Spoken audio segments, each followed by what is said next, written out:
Bom é render graças ao Senhor e cantar louvores ao teu nome, ó Altíssimo, anunciar de manhã o teu amor leal e de noite a tua fidelidade. Sejam todos e todas bem-vindos em nome do Senhor Jesus. Esperamos de coração que Deus receba o seu louvor, a sua adoração e que Ele fale ao seu coração neste dia. Curve a sua cabeça, feche os seus olhos e vamos juntos invocar a presença do Senhor.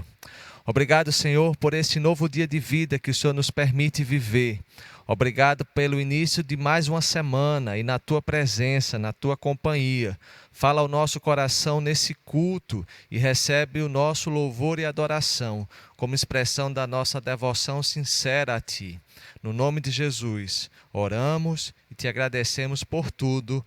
Amém. Amém. Vamos com alegria louvar, vamos com alegria exaltar o nome do nosso Senhor Jesus Cristo.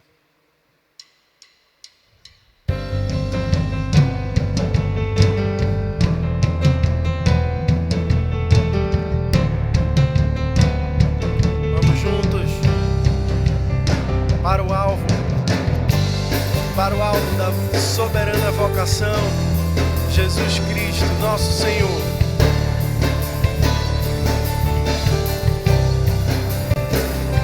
Estou subindo para um lugar mais alto. Eu já queimei minhas fontes com o passado. E em meus olhos eu vejo um futuro. Tudo novo se fez, tudo novo se faz. E dessa estrada eu não me desvio nunca mais. Estou firme, eu não me desvio nunca mais. Vou avançar, eu vou crescer, ninguém vai me deter. Meu alvo é Cristo, meu alvo é Cristo. Vou avançar, eu vou crescer, ninguém vai me deter. Meu alvo é Cristo.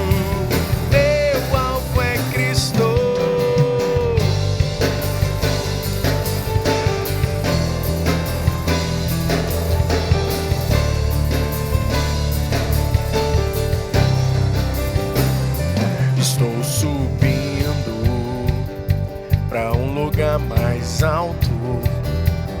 Eu já desisti de andar sozinho. Cristo vive em mim e os meus pés estão no caminho, estão no caminho. E dessa estrada eu não me desvio nunca mais. Estou firme, eu não me desvio nunca mais. Vou avançar, eu vou crescer, ninguém vai me deter. Meu alvo é Cristo, meu alvo é Cristo. Vou avançar, eu vou crescer, ninguém vai me deter. Meu alvo é Cristo, meu alvo é Cristo.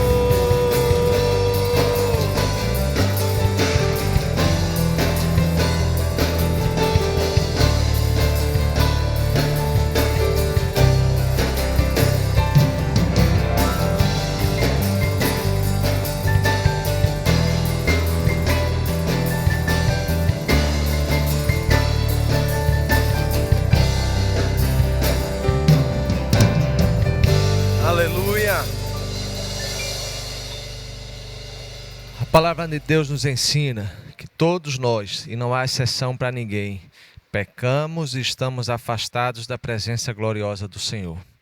Mas sabe qual é a boa nova do Evangelho? Que todo pecado confessado é pecado perdoado. Por isso que João fala, se confessarmos os nossos pecados, Deus é fiel e justo para nos perdoar os pecados e nos purificar de toda injustiça. Pense na sua vida, no dia de hoje, ao longo da semana, o que em pensamentos, palavras, ações ou omissões você tem entristecido o Espírito Santo de Deus. Coloque-se diante do Senhor em contrição, e a esse coração contrito e quebrantado, o Senhor não rejeita.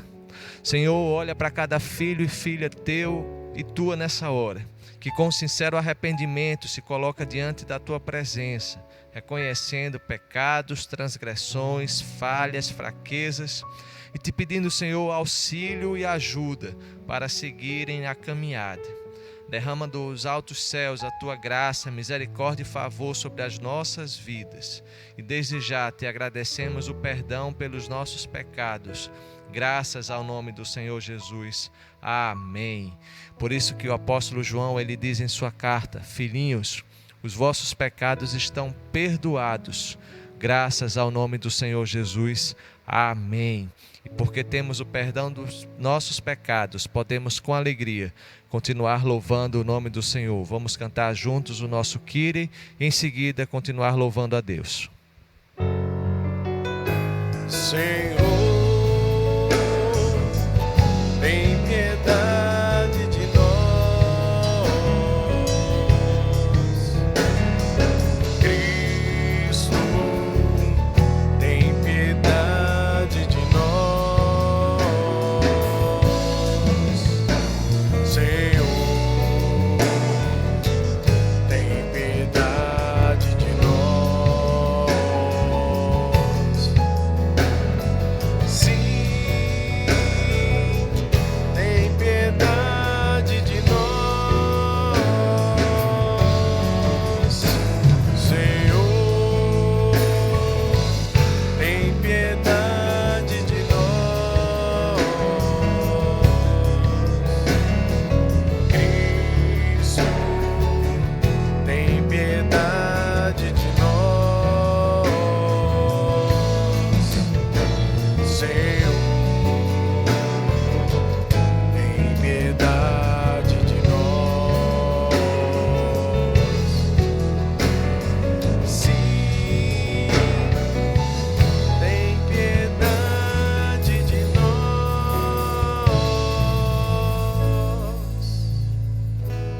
Amém. Estamos aqui para louvar e para engrandecer o nome do nosso Senhor Jesus Cristo, porque Ele veio, Ele pisou aqui nessa terra para que a gente pudesse ter vida, para que a gente pudesse ter vida em abundância, e por isso louvamos. Luz do mundo, vieste à terra para que eu pudesse te ver. Tua beleza me leva a adorar-te. Quero contigo viver. Vim para adorar-te, vim para prostrar-me, vim para dizer que és meu rei. És totalmente amável, totalmente digno, tão maravilhoso para mim.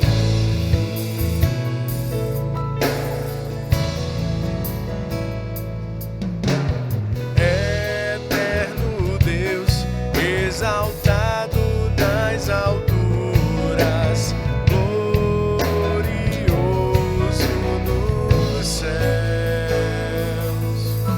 Humilde vieste à terra que criastes, por amor pobre se fez. Vim para adorar-te, vim para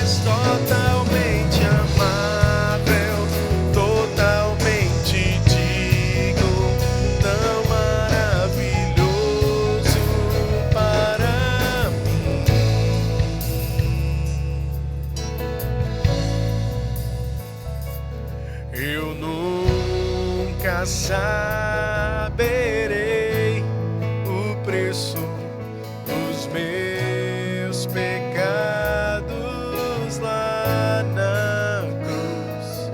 Eu nunca saberei o preço dos meus pecados lá na cruz. Eu nunca saberei o preço dos meus pecados lá na cruz. Eu nunca saberei o preço dos meus pecados lá na cruz. Vim para adorar-te, vim para prostrar-me, vim para dizer que és meu Deus. És totalmente amável, totalmente digno, tão maravilhoso para mim. Vim para adorar-te, vim para prostrar-me, vim para dizer que és meu rei. És totalmente amável, totalmente digno, tão maravilhoso para mim.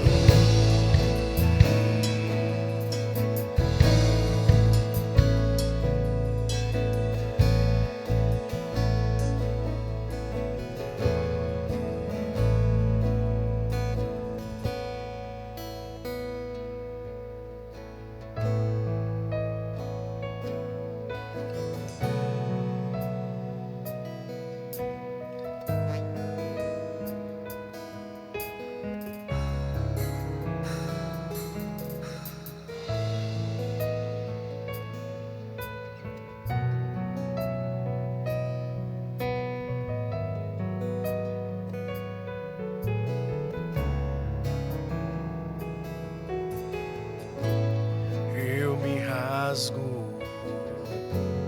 por inteiro, faço tudo, mas vem novamente. Eu mergulho na mirra ardente, mas peço que tua presença aumente.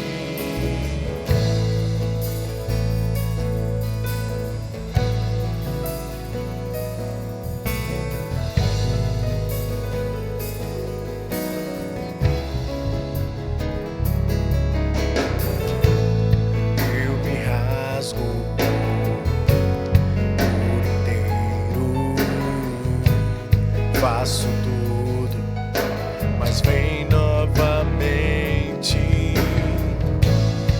Eu mergulho na mirra ardente, mas peço que tua presença aumente. E se eu passar pelo fogo, não temerei. Na tua fumaça de glória eu entrarei, longe do Santo dos Santos. Não sei mais viver.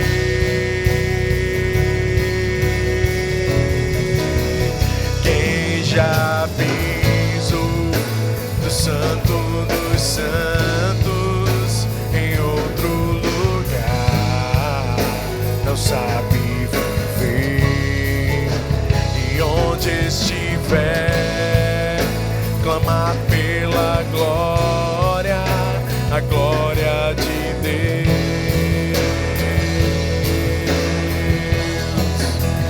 Quem já pisou do Santo dos Santos em outro lugar não sabe viver.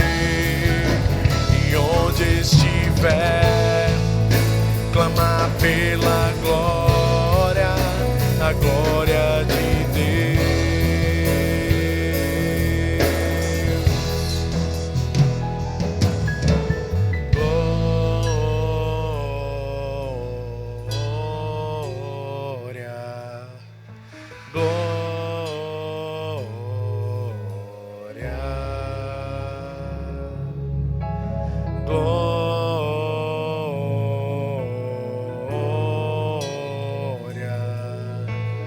glória. Diga, Ele é santo, santo,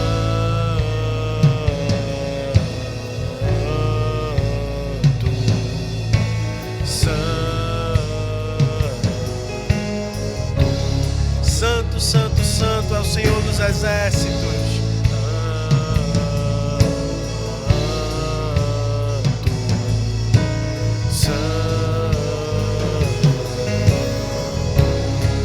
Ele é santo, santo, santo.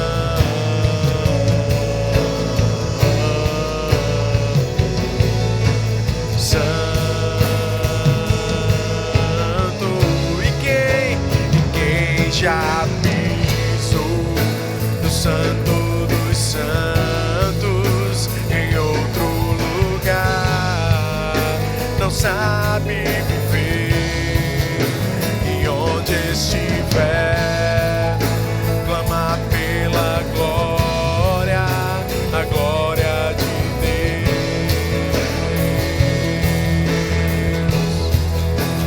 Quem já Santo dos Santos em outro lugar, não sabe viver, e onde estiver, clama pela glória, a glória de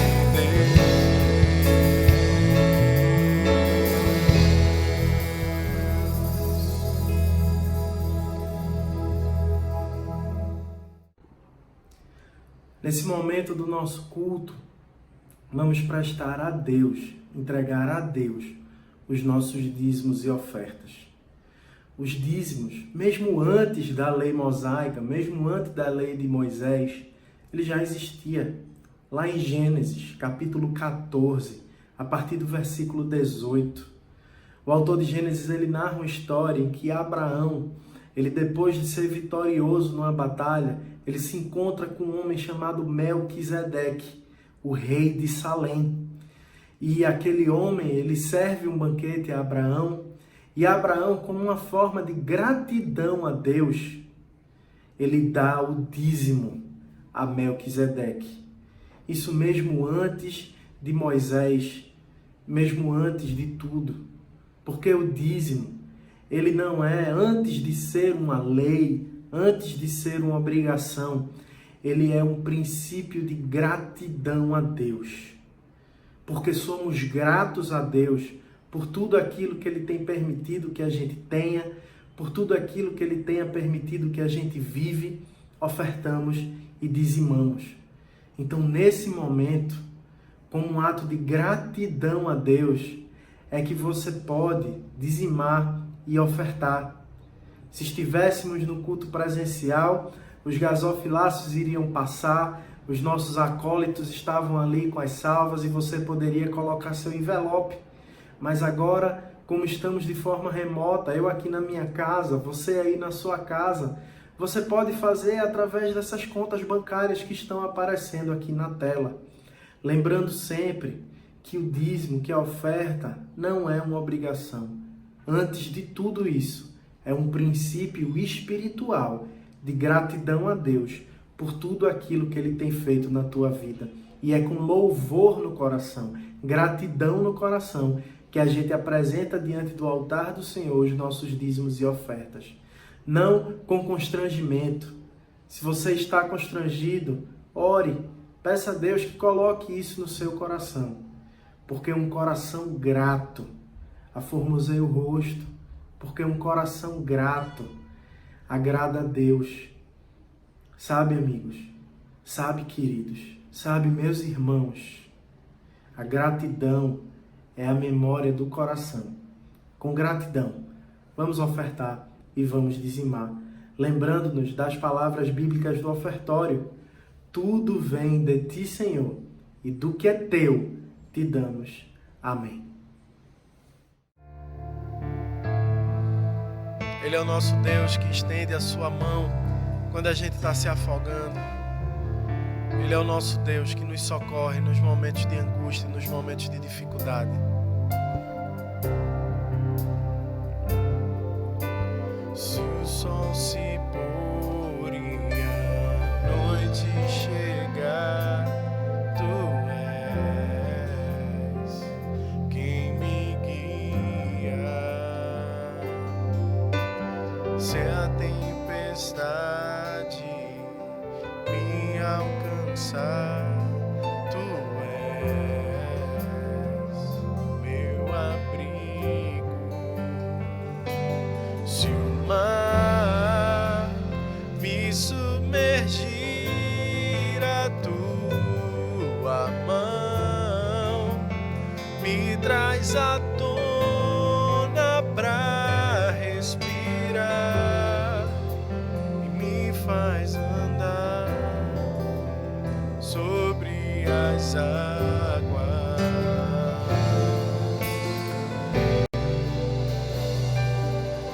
Tu és o Deus da minha salvação, és o meu dono, minha paixão, minha canção e o meu louvor.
Uma alegria muito grande, queridos, queridas, voltar a pregar.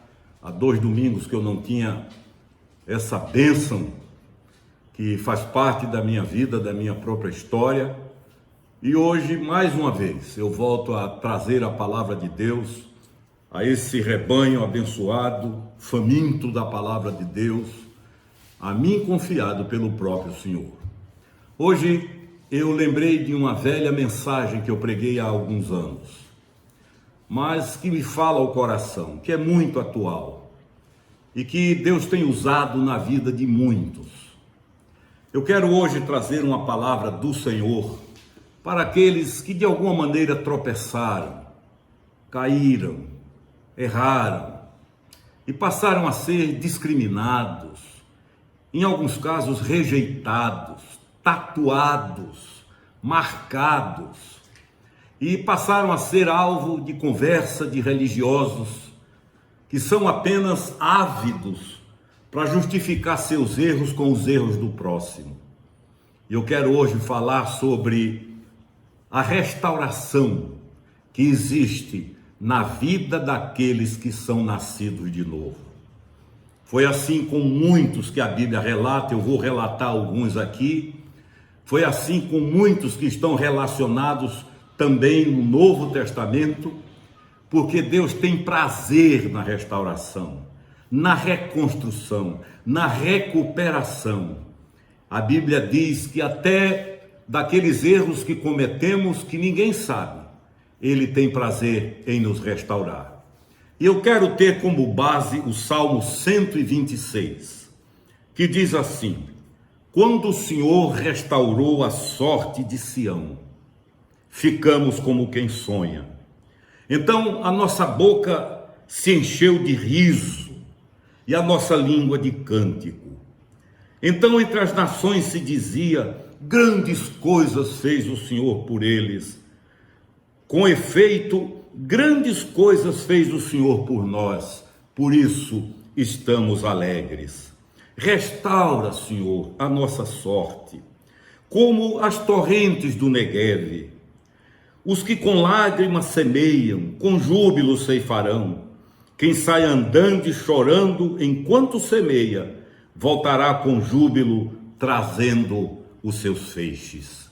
Eu tenho dito que restauração só é restauração se for no mínimo igual àquilo que foi perdido. Restauração menor do que o prejuízo não é restauração, é um conserto, é um jeito que se dá. A glória da restauração é que ela se sobrepõe à queda, ao fracasso, à perda, à dor e à dificuldade. A glória da restauração é que, como diz o Salmo aqui, que aqueles que saem andando e chorando enquanto semeiam, voltarão com júbilo, com alegria, com riso, trazendo os seus feixes. E quando eu preguei esse sermão na reconciliação há alguns anos, eu coloquei o título de Asas Partidas. Pássaros com asas partidas, pássaros com asas quebradas. Há um velho provérbio anglo-saxão que diz o seguinte: uma ave, um pássaro com asa quebrada, nunca mais voará tão alto. Um pássaro com asas quebradas, nunca mais voará tão alto. Em outras palavras, uma vez que tenhamos caído, jamais conseguiremos nos levantar totalmente e voar como dantes. Resumindo, uma vez caído, sempre caído. O rabino Ezekiel Butterworth disse: afinal, não se pode esperar muito de uma ave, de um pássaro com asa quebrada. A lógica, como negar a lógica de uma afirmação dessa, até mesmo do ponto filosófico, até mesmo do ponto religioso? Isso é praticado e vivido, ainda que se pregue a graça, se vive a lei. Como esperar muito, ou não se pode esperar muito de um pássaro com asa quebrada?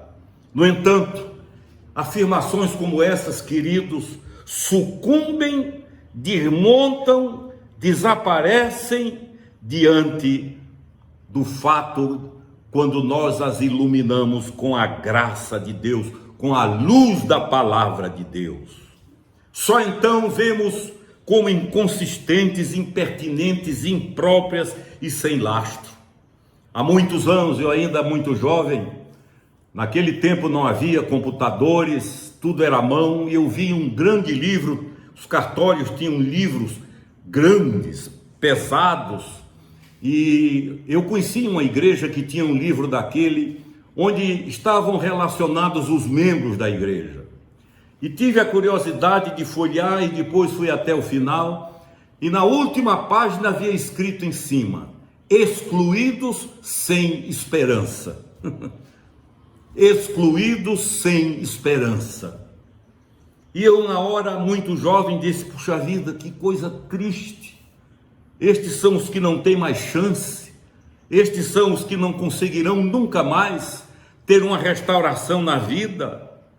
No entanto, quando comecei a ler a Bíblia e a perceber com olhos da graça a palavra de Deus, eu entendi que a Bíblia podia até ter outro nome, poderia ser chamada de a galeria das asas quebradas e restauradas.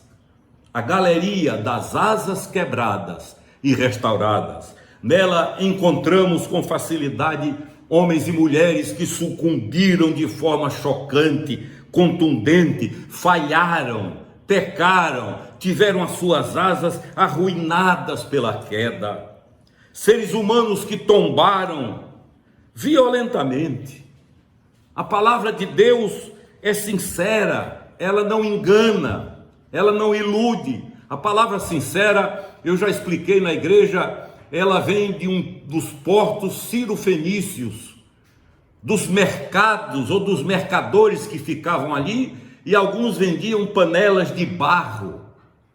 E algumas daquelas panelas que tinham rachadura, elas eram consertadas com cera, muito bem feito, e ninguém percebia. Mas quando alguém comprava e levava para casa e colocava no fogo, a cera derretia e o conteúdo ia saindo. E os mercadores, os comerciantes honestos, faziam questão de gritar para os que chegavam para as compras, de que aquela panela que eles vendiam de barro, elas eram sem cera, sem cera, daí veio a palavra sincera. São aqueles que não escondem o barro do remendo. A palavra de Deus, ela é sincera, ela não transforma nenhum pecador em herói santo. Com a mesma sinceridade que narra estas quedas, ela apresenta o histórico imortal das asas restauradas. Gente que foi erguida pela graça de Deus e pela misericórdia de Deus, ao invés de serem encostados, tornaram-se heróis e heroínas do reino que jamais terá fim. Não é tão difícil nós pastores, procurados por gente assim, por gente que se viu amputada dentro da própria igreja, por gente que se viu amputada por pregadores que falam com ânimo da graça, mas praticam a lei, a dureza da lei.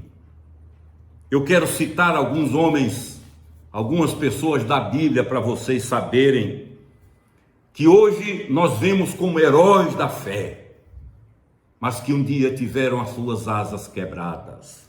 O primeiro, Abraão, queridos, mentiu gratuitamente. Não sabemos se por condicionamento, não sabemos se por muito receio, até sabemos disso aí, mas era uma falha, uma fissura no caráter. Esse homem negociou a verdade, barganhou a verdade, mas após tudo isso foi reconhecido como amigo de Deus e pai da fé. E Abraão voou mais alto do que ele mesmo ou qualquer outro até aquele dia havia voado. Jacó, trapaceiro, enganador. Eu tenho dito que no Código Penal hoje ele seria facilmente chamado de 171. Sem escrúpulo, não respeitava nem mesmo a própria família, enganou o pai, enganou a mãe, enganou o irmão, enganou o sogro, era o que chamavam de caso perdido. Você sabe aquele tipo que você diz, este é um caso perdido? Era Jacó. Entretanto, apesar do currículo nefasto, apesar do currículo maligno, Deus o elevou de tal maneira que ele, a sua pessoa, já não podia mais caber no velho nome, o velho nome Jacó, que significa isso, enganador, trapaceiro, já não comportava a restauração promovida por Deus. E o nome dele passou a ser Israel, príncipe de Deus. Raabe, um dos piores currículos da Bíblia, meretriz, prostituta, na cidade de Jericó. Ela habitava no alto das muralhas, a sua casa estava exatamente em cima da muralha, por onde os soldados trafegavam a noite inteira, guardando a cidade, vigiando, cuidando, e ela mercadejava o próprio corpo. Era exatamente daqueles soldados que ela ganhava o dinheiro, prostituindo-se, entregando-se, mercadejando o corpo. Foi uma das prostitutas mais conhecidas da Bíblia. Mas apesar de todo o currículo, apesar de toda a desgraça e o mau cheiro do pecado, Deus a restaurou e usou. E hoje, se você abrir a genealogia de Cristo, ou falando uma palavra, uma expressão mais nossa, o registro, o livro de registros de Jesus, lá está o nome dela. Talvez eu e você não a quiséssemos no nosso livro de registros. É provável que nós não a puséssemos na nossa genealogia, ou então a colocássemos num lugar escondido. Voou alto nos ventos da graça e do amor de Deus, que tem prazer em levantar, em reerguer, em restaurar. Um outro foi Davi. Davi, poucos homens da Bíblia tiveram uma vida tão desastrada como Davi. E quando Davi foi escolhido por Deus, ainda adolescente, ruivo, na zona rural, um pouco adiante Deus diz que encontrei um homem segundo o meu coração. Daí a pouco, Davi cresce, ascende ao reino, toma posse das coisas, do trono, e um dia olha para o lado e vê na casa vizinha uma mulher certamente bonita, atraente, chamada Betsabá ou Batseba, e dali nasce um caso, um envolvimento. Davi se preocupa porque o marido dela, o general Urias, era o homem de maior confiança dele, e eles estavam em guerra contra uma nação pagã, e Davi teve uma ideia aparentemente genial. Mandou chamar Urias e disse: eu quero que você, comandante, general da minha confiança, seja o comandante, fique na linha de frente para ajudar a destruir o inimigo. Mas ele sabia que dificilmente Urias escaparia da morte, e não deu outra. Urias morreu. E aí Davi desenvolve um raciocínio da lógica do mal. Ele diz: pronto, ele morreu, ela agora é viúva, está grávida da minha pessoa, mas está viúva, eu caso com ela e não há como provar que o filho não é meu. Aparentemente, já a história estava pronta, resolvida, definida, ninguém humanamente saberia, mas a Bíblia diz assim: porém isso que ele fez foi mal aos olhos do Senhor. A graça de Deus não diz que o errado é certo. A graça de Deus não afirma que pecado não é pecado. A graça de Deus afirma a verdade, constrange e restaura, não destrói. Ela vem para libertar e refazer. Há uma profecia bíblica sobre Jesus que é uma das mais lindas que eu conheço. Referindo-se a ele, diz a profecia: meu filho não esmagará a cana quebrada. Ele não seria o Messias que chegaria para esmagar o já quase destruído, para acabar o que já tinham iniciado, para dar o tiro de misericórdia. Ele está na Bíblia, não esmaga a cana quebrada. Davi teve uma família que foi uma das piores. Eu imagino a família de Davi numa igreja hoje. O que iam dizer dele como pai? O que iam dizer dos filhos? Houve crime, um filho matou o outro. Houve estupro, um filho estuprou a irmã. Houve um que o derrubou do poder e ele teve que fugir. E esse morreu pendurado pelos cabelos num galho de árvore. Uma família desastrosa, uma vida desastrosa de Davi. Mas Deus não tem prazer, diz a Bíblia, na morte do ímpio. Ímpio é aquele que não é piedoso. Deus não tem prazer. O Senhor Jesus foi capaz de olhar para um ladrão nos últimos instantes, que para ele apelou e disse: hoje mesmo eu te digo, em verdade, tu estarás comigo no paraíso. Aniquilou o currículo, liquidou o currículo. Aquilo para o judaísmo, para os rabinos, era o maior escândalo que se poderia imaginar. Mas Deus tem prazer, queridos, me ouçam, em refazer, em restaurar. Do ponto de vista de Deus, você pode dormir com a queda trágica de um pecado e acordar renovado e restaurado, porque esse é o prazer de Deus. Já Davi viveu as tépidas ilusões da vida e entregou-se a 3 coisas: ao adultério, ao homicídio e ao engano. E a história dos 50 anos do meio século quase de reinado dele é conhecida até o dia de hoje. Foi o rei que levou mais longe as fronteiras de Israel, desde o Nilo no Egito até o Eufrates na Mesopotâmia. Ninguém conquistou em 40 anos de reinado, após a restauração, não teve uma só derrota militar. Ainda mandou chamar a família de Saul, o rei, que moralmente dava de 10-0 nele, que era do ponto de vista comportamental perfeito, mas que foi capaz de consultar uma médium, uma feiticeira, e que teve a mentira como estilo de vida, e que por isso julgava-se um pouco melhor do que Davi, que adulterava, ou que adulterou, mas ele mentiroso, o final vocês conhecem. Num só dia o juízo de Deus desceu sobre Saul, e ele e os 3 filhos morreram. Uma família composta de 4 pessoas desapareceu num só dia. Davi foi restaurado.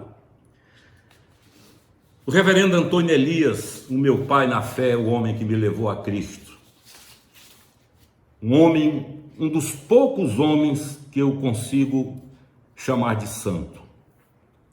Ficou conhecido como Billy Graham da América Latina, pequenininho. Uma vez ele disse a mim, na casa dele, em Niterói, ele disse: meu filho, se Deus me mostrasse quem eu sou, na realidade, eu viraria uma colher de cinzas, nada mais. Só isso. E aquele homem santo e Dona Maria José, sua esposa, eles geraram 3 filhos e mais adiante na vida os 3 se desviaram, cada um para um extremo de pecado, de distanciamento de Deus, e ele os amava, não era de criticar, não era de acusar, deu-lhes um banho de amor. E num domingo de manhã a igreja presbiteriana Betânia estava lotada. É uma igreja enorme, o templo é enorme. E ele estava pregando. E ele, no sermão, ele disse o seguinte: eu sei que alguns de vocês andam murmurando a respeito dos meus filhos. Que vocês andam falando sobre atitudes dos meus filhos. Eles estão errados. Eu não concordo com o que eles fazem, mas quero deixar claro para toda a igreja: eu estou com 50 anos de ministério, disse ele, e Deus sabe que não há nada na minha vida, que eu tenha de mais valor do que o meu ministério. mas eu quero dizer a vocês que eu amo os meus filhos. E para eles serem meus filhos e amados, não precisam ser bonitos, nem precisam ser corretos. Eu os amo como eles são. Foi um banho de graça, a igreja caiu no pranto. Sabe qual foi o resultado desse culto? Os 3 estavam lá e ele não sabia. Os 3 se entregaram a Jesus naquele dia. Hoje, o pastor da igreja é o reverendo Teófanes, que eu tenho muita vontade de trazer aqui. Engenheiro, pastor. O outro, Cessé, que era um jovem absolutamente envolvido com as coisas do mundo, lá está regendo o coral. E a filha hoje é líder de um ministério de mulheres na igreja. Um pai que não concordava, mas não acusava. Não dava como perdido, não destruía, encheu de amor. E isso não foi em vão, aquelas atitudes de amor, de abrir portas de madrugada. Eu tenho um amigo pastor que um dia chegou às 3 da madrugada na casa dele, cabelo enorme, embriagado. E quando ele bateu a porta, o reverendo abriu, Antônio Elias, e brincou, disse: meu filho, seu cabelo está parecendo um ninho de guacho, uma espécie de rato cabeludo.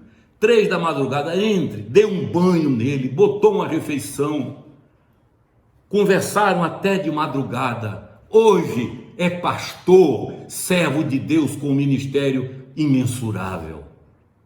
Quem é de Deus não acusa nem destrói, busca restaurar. Não há ninguém que não seja possível de restauração. E Deus conserta pessoas de tal forma que nós ficamos impressionados. Pedro, o mais brasileiro dos apóstolos, eu chamo, impulsivo, temperamental, era do tipo que falava primeiro para pensar depois, no mesmo dia que Jesus o elogiou, dizendo: bem-aventurado és tu, Simão Barjonas. Isso foi de manhã, provavelmente de uma quinta-feira, no monte. À tarde, Pedro diz uma loucura e o Senhor diz: para trás de mim, Satanás. Pedro deve ter entrado em parafuso. De manhã fui bem-aventurado, agora sou chamado de Satanás.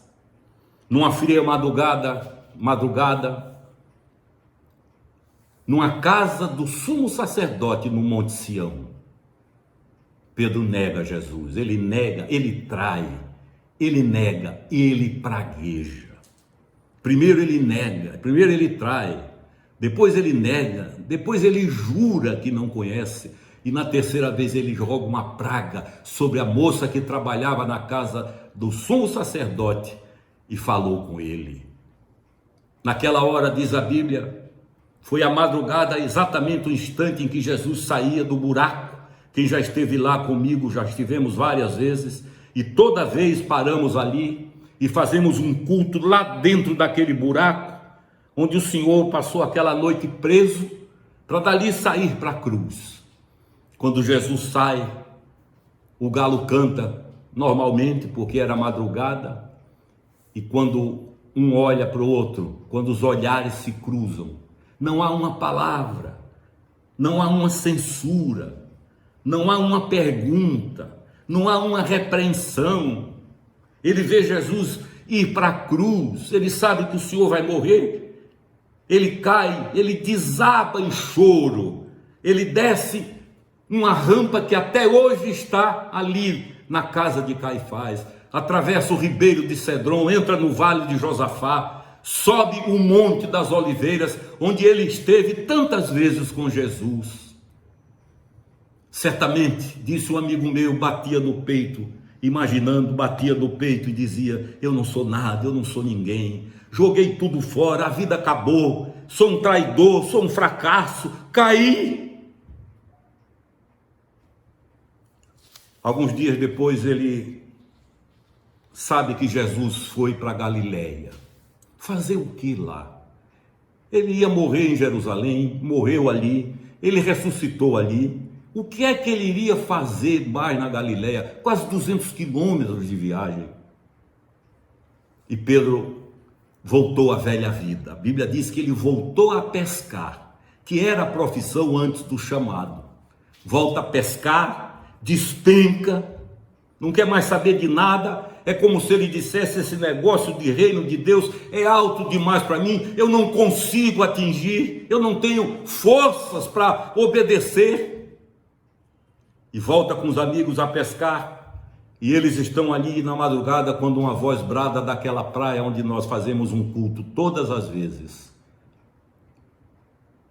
e chama, pergunta: vocês têm algo para comer? E um deles, João, diz assim: não temos. Passamos a noite pescando e não pegamos nada. E vocês sabem o milagre. O Senhor diz: joguem a rede à direita do barco. Eles jogam e pegam 153 grandes peixes. O barco quase afunda. João, diz a Bíblia, olhou para os outros e disse: eu já vi isso eu já vi. 3 anos atrás eles tinham visto. E diz a Bíblia que Pedro, que estava nu, vestiu-se, pulou na água e com braçadas vigorosas nadou para a praia. Era um encontro. Ele ia pronto para levar carão, para ser repreendido, para receber sentença. Talvez se fosse como nós, pastores, hoje, dissesse: mas meu filho, tanto que eu investi em você e você me faz uma dessa. Talvez se fosse um pastor piedoso, dissesse: se você me prometer que nunca mais faz, eu vou pensar em lhe dar uma chance.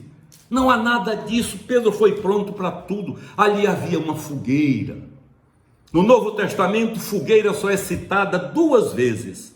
A primeira vez na casa de Caifás, onde ele caiu, onde ele negou. A segunda, na beira-mar, naquela prainha, na madrugada da restauração. E ele está ali pronto. O que ele quer é começar de novo. Mas ele nunca esperava ouvir o que ouviu. Jesus sequer tocou no assunto. Jesus não disse nada que lembrasse a queda. Jesus não disse nada que lembrasse o fracasso. O Senhor só quer saber 3 coisas. Uma coisa, aliás, que pergunta 3 vezes: Pedro, tu me amas? E Pedro diz: eu te amo. Pedro, tu me amas? Sinceramente, se fosse eu e alguém fizesse comigo, eu nem perguntaria. A lógica humana caída já me levaria a não perguntar. Jesus pergunta a 2ª vez: Pedro, tu me amas? Ele diz: te amo. E Jesus pergunta a 3ª vez. Preste atenção nisso. Eu disse, só há 2 vezes a palavra braseiro no Novo Testamento. Na casa de Caifás, onde ele caiu, e ali, onde ele foi restaurado. Na casa de Caifás ele nega 3 vezes. O que fica na memória são as 3 feridas da negação, da traição. Um amigo meu, pregador, diz assim: se Jesus não tivesse restaurado, nunca mais Pedro poderia ouvir um galo cantar. Toda vez que um galo cantasse, era um susto, era vergonha, lágrimas certamente correriam do seu rosto. Mas o que Jesus está fazendo, um psicólogo eterno, é curando a mente de Pedro. Para cada ferida da negação, a cura da restauração. Pedro, tu me amas? Eu te amo. 3-1 para a negação. Pedro, tu me amas? Eu te amo. 3-2 ainda para a negação. Pedro, tu me amas? Tu sabes todas as coisas. Tu sabes que eu te amo. 3-3. E Jesus olha para Pedro e diz: vem e segue-me. Começa de novo. Vamos outra vez. E dali até a morte, diz a tradição que ele morreu crucificado de cabeça para baixo. Nunca mais perdeu a cabeça. Foi sacrificado, crucificado, mas nunca mais negou Jesus de Nazaré. Aquela foi a madrugada da restauração. Para cada ferida e mancha que o pecado deixou, uma resposta bendita que revelou o ato curador de Jesus. Esse é o Deus que nós adoramos. Esse é o Jesus que nós amamos. Não é vingativo, não é um cangaceiro, me desculpem, não é um pistoleiro. Uma vez um diácono, há muitos anos, conversando comigo, disse: pastor, digo, pois não, querido, um jovem da igreja foi visto na praia com um copo de cerveja, precisamos fazer alguma coisa. Eu disse: o quê? Ele disse: eliminar. Eu disse: querido, eu sou pastor, não sou pistoleiro. Deus não tem prazer, diz a Bíblia, na morte do ímpio. Deus tem prazer na restauração. Conversando com o Dr. Russell Shedd, de saudosa memória, sobre esse momento ali na beira-mar. Quem for a Israel conosco o ano que vem, vai participar de um culto ali, vendo aquele mesmo lugar, aquelas águas onde ele foi restaurado. Dr. Shedd me disse: Ximenes, aquela madrugada foi a madrugada da restauração de Pedro. E ele me disse, da ordenação. Ali ele foi ungido, ordenado, e o passado morreu, porque Deus tem prazer na restauração. Eu quero concluir lendo um texto pequeno, escrito por um dos homens que eu mais respeitei na minha vida, e respeito a memória. Foi reitor do Seminário Presbiteriano do Norte, Dr. Franz Leonard Schauwick, mas carinhosamente chamado por Chiquinho. Ele escreveu um texto intitulado Apesar da Fraqueza, baseado em 2 Coríntios 12, 9. A minha graça te basta, porque o poder se aperfeiçoa na fraqueza. Por isso Paulo disse, é por esta razão antes me glorio mais nas minhas fraquezas. E o reverendo Francisco, o querido Chiquinho, escreveu, que privilégio ajudar na tua seara, Senhor. Mas tu sabes quantos erros cometi. Eu me lembro de tantos, além de outros que nem me lembro. Mas por tua graça tenho perseguido que, apesar dos meus erros, tu tens usado o trabalho que pude fazer. Apesar do meu fraco português, aprendido tardiamente, tu tens usado mensagens que todo mundo entendeu. Apesar dos meus tamancos de holandês, tu tens amado as pessoas em cujos dedos pisei sem perceber. Apesar, a lista dos meus apesares, Senhor, não tem fim. E na história da tua igreja, observei a lei divina. Apesar de erros dos teus servos, o teu poder operou graciosamente através deles. Apesar do grande evangelista Whitefield ter pedido a introdução de escravos na Geórgia, para ter mão de obra no seu orfanato, tu usaste poderosamente no grande avivamento. Apesar de Agostinho ter apoiado a perseguição dos donatistas, tu o fizeste um doutor da igreja. Apesar de Jeremias ter sido um chorão, tu o fizeste ensinar a cantar, tu és fiel. Apesar de Davi ter cometido adultério, tu o escolheste para ser um dos bisavôs do teu filho amado. Apesar de Arão ser um líder fraco, tu o encarregaste de ser um tipo do mediador da nova aliança. Ó Senhor, muito obrigado, porque apesar de todas as nossas fraquezas, tu nos usas para sermos carteiros do teu grande amor. Isto nos faz muito humildes. Milagre de milagres é esse teu método. Mentirosos tu escolhestes para serem profetas, egoístas para serem sacerdotes, mendigos para serem reis. É o método da graça transformadora, para eles uma mudança radical de padrão, de paradigma, e por isso diariamente tu nos lembras, a minha graça te basta, porque o poder se aperfeiçoa na fraqueza. Tanto na área física como na espiritual, na intelectual e na ministerial. Muito obrigado, Senhor. Eis-me aqui. A tua graça me basta até o fim da minha peregrinação. E alguém pode olhar para mim e dizer, ou perguntar, bispo, o senhor está querendo dizer que agora a porteira abriu? Olha o que eu vou dizer. Aquele que usa a graça como desculpa para transgredir, a condenação é certa. Deus nos abençoe, Deus nos guarde e que nos alegremos não no que somos, não nos justifiquemos apontando pecados de terceiros. Os seus erros não justificam os meus e nem vice-versa. Mas gloriemo-nos na graça imerecida do Senhor Jesus, do nosso Deus, que nos justificou, e por isso o apóstolo Paulo diz que esse assunto de salvação é coisa de Deus com ele mesmo, e não tendo por quem jurar em nenhum, jurou pelo seu próprio braço. Deus abençoe, e naquele dia, diante das portas eternas, uma infinidade, uma multidão incontável de caídos restaurados pela graça, olharão para os olhos mais ternos do universo e ouvirão aquela voz dizendo: entrem para o que está preparado para vocês desde antes da fundação do mundo.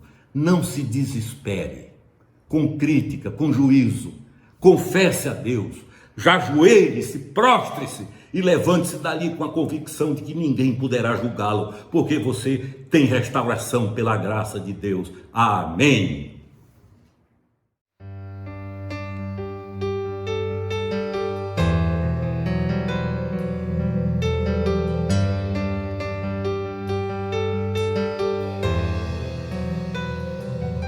Teu sangue leva-me além, em todas as alturas, onde ouço a tua voz, fala de tua justiça pela minha vida. Jesus, este é o teu sangue.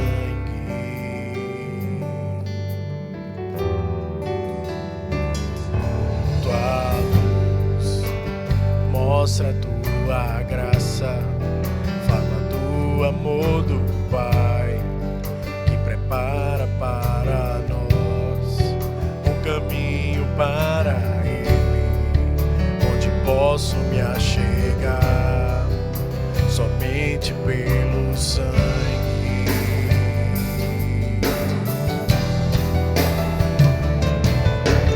Que nos lava dos pecados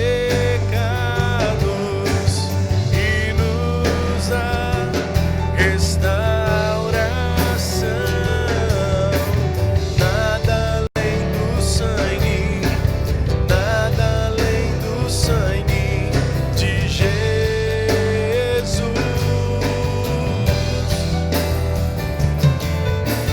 que nos faz brancos como a neve, aceitos como amigos de Deus. Nada além do sangue, nada além do sangue de Jesus.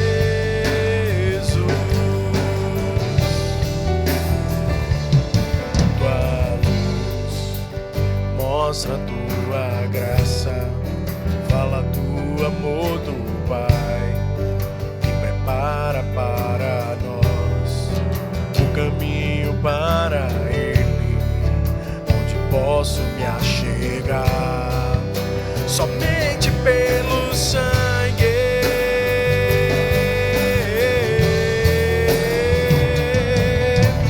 Que nos lava dos pecados e nos traz restauração.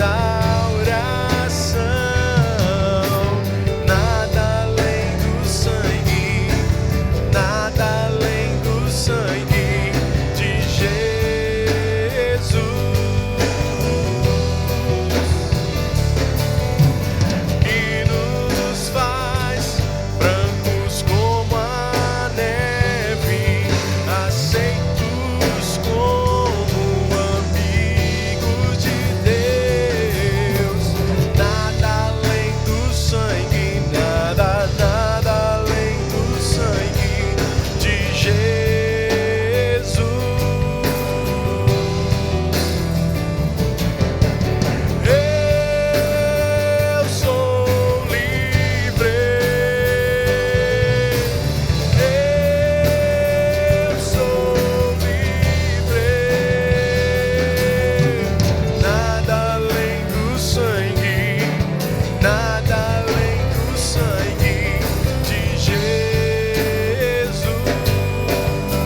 nos lava dos pecados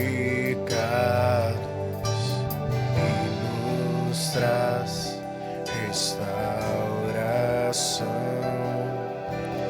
Nada além do sangue, nada além do sangue de Jesus,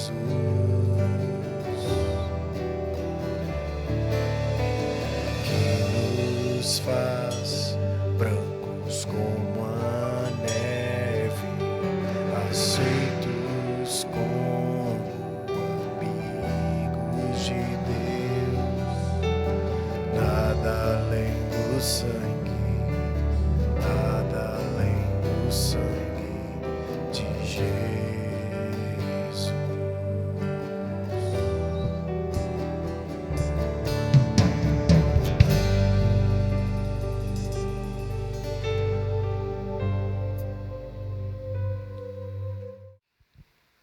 Amém, queridos. Estamos chegando ao final de mais um culto. E de coração que Deus tenha falado ao seu coração.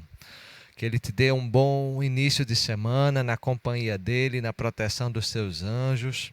Que o seu dia de hoje e a sua semana seja por Deus guardado e abençoado.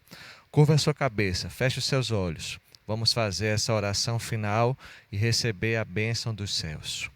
Obrigado, Senhor, por esse culto. Obrigado por Tua palavra que nos renova a fé, a esperança e a caminhada. Nos dá agora uma despedida na Tua paz e nos dá o início de semana na Tua companhia. Te agradecemos por tudo e te oramos mais uma vez com o perdão dos nossos pecados. Amém. Recebei a bênção.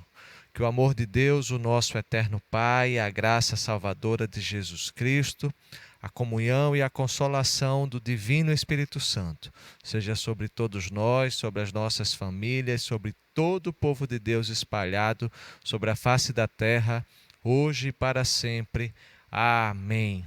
Antes do nosso ID, ainda as nossas condolências àqueles e aquelas que durante esse período têm perdido seus entes queridos. Deus conforte e abençoe a cada coração. E os que convalescem de enfermidades, que Deus mesmo restabeleça a saúde de vocês. Amém. Vamos juntos repetir o nosso ID. Ide na paz de Cristo. Sede corajosos e fortes no testemunho do Evangelho entre os homens. Servi ao Senhor com alegria no poder do Espírito Santo. Aleluia! Fiquem em paz, Deus abençoe a todos e uma ótima semana. Amém.